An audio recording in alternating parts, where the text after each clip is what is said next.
Growing up, I experienced some very pivotal moments that divided into my life into before and after. The first one was the invasion of Kuwait in 1990. For a lot of us who experienced that, our lives forever became divided into before the invasion and after the invasion. I was about to turn 15 when Kuwait was invaded.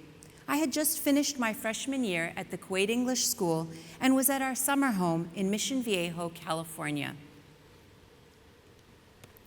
The government of Kuwait has been overthrown. The sound of those words coming out of that anchorman's mouth will forever be etched in my memory, as will the stricken looks on my parents' faces. Panicked phone calls to home, the immediate loss of contact, the months of waiting. My parents glued to the news while they sent us off each day to a private Baptist school in Capistrano Valley. Living two lives was surreal, and yet my reality. Being a sophomore and everything that goes along with that, good and bad, and then coming home to news and parents who have lost everything. One day, my mother, who had reached her breaking point with disheartening news, called my sisters and I to where her and my dad were parked in front of the TV, and she said, "We only have each other now. There is nothing else." I remember feeling so confused in that space. My mother was one who shielded us so fiercely from any kind of negative or scary experience. Seeing her unable to hold on to hope was terrifying. That year, I completed school with a 4.0, taking mostly junior classes. I made friendships that have lasted to this day. We came back in 1991 to a liberated, albeit broken, Kuwait. I entered my junior year back at ASK, where I had spent all of my elementary years.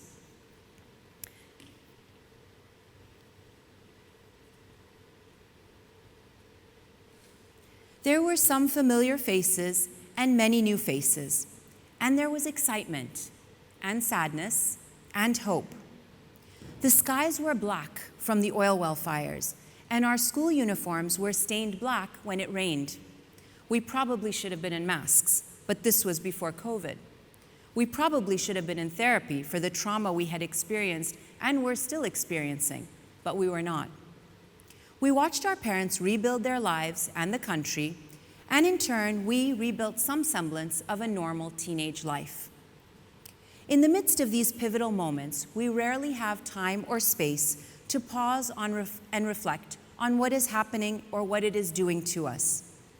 But as I have looked back throughout my life at the me from before the invasion and the me after the invasion, I have uncovered so many changes. Of course, one has no choice but to be affected by something so huge. Not all growth is linear or pleasant.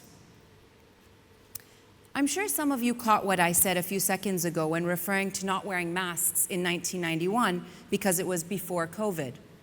The pandemic was another huge before and after moment for me. This time, though, it was not an experience I had to keep explaining to people who had never even heard of Kuwait or who had never experienced war and its aftermath. This time, everyone was part of the pivotal moment. During the pandemic, as a mother of 2 young children, I felt terrified again by this new threat to my world. I wiped down groceries, saw my elderly father through a window, and squeezed an inflatable pool onto our apartment balcony for my kids to swim in.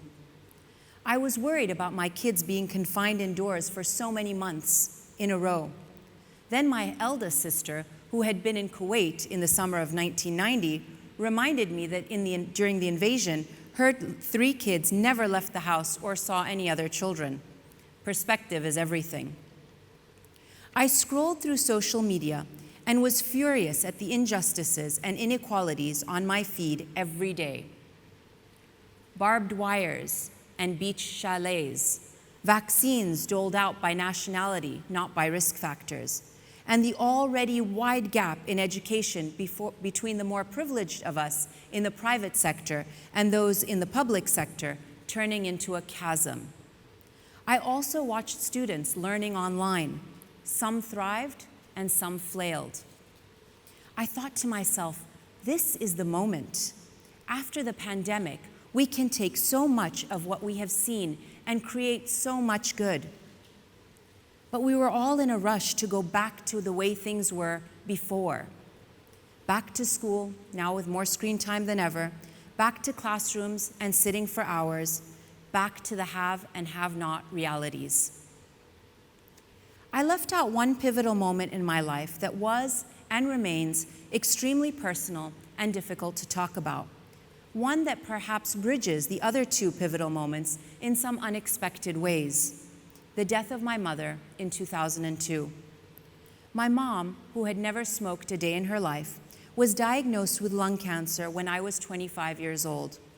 I will forever blame the invasion and the smoke from the oil well fires, which took many women in their 50s, like my mom. My mom died within a year of being diagnosed.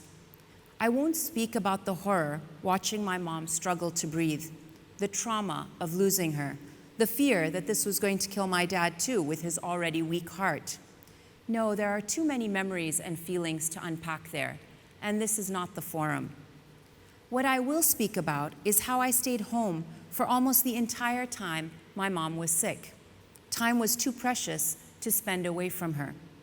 I learned to fear disease because it can strike in a moment and take your life with no warning. I learned that your life can keep being turned upside down even when you think it has settled. Some of these behaviors and fears started during the invasion, and then by the time the pandemic hit, they all came bubbling to the surface.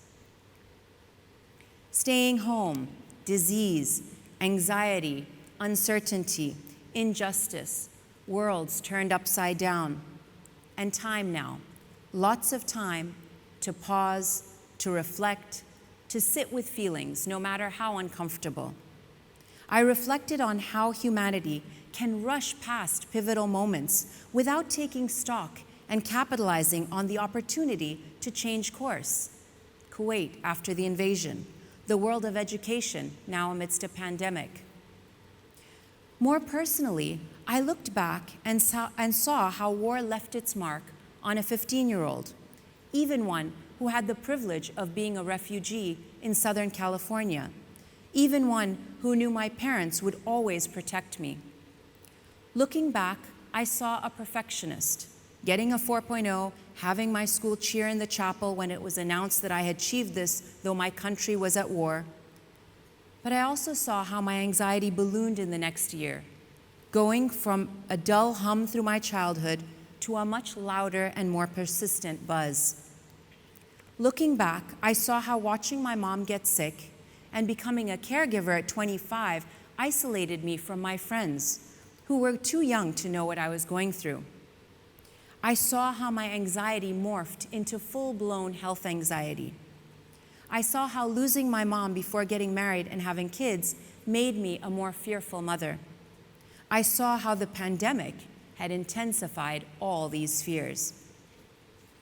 And I paused, and I reflected some more, and I looked back and saw strength, resilience, sensitivity, passion, fearlessness. I came back from war. I came back from the death of my mother. And now, amidst a pandemic, I was still at it. I parented like a boss, though I constantly worried that I was failing. I created memories for my children, even in the midst of the madness. I gave talks online about justice, human rights, and possibility. I grappled with my fears and realized I am not my anxiety. The qualities I have that make me so uniquely myself, that growth came in part from those pivotal moments.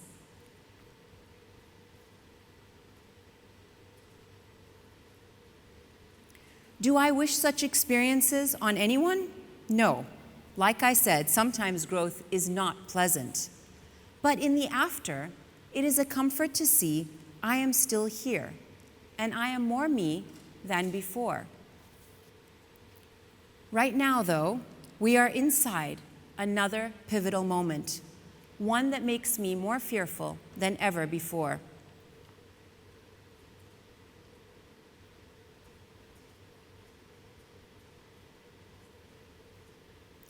As we collectively witness and live through a genocide, I am again faced with worlds turned upside down.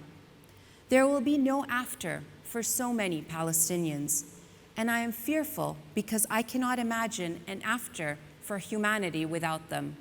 Thank you so much.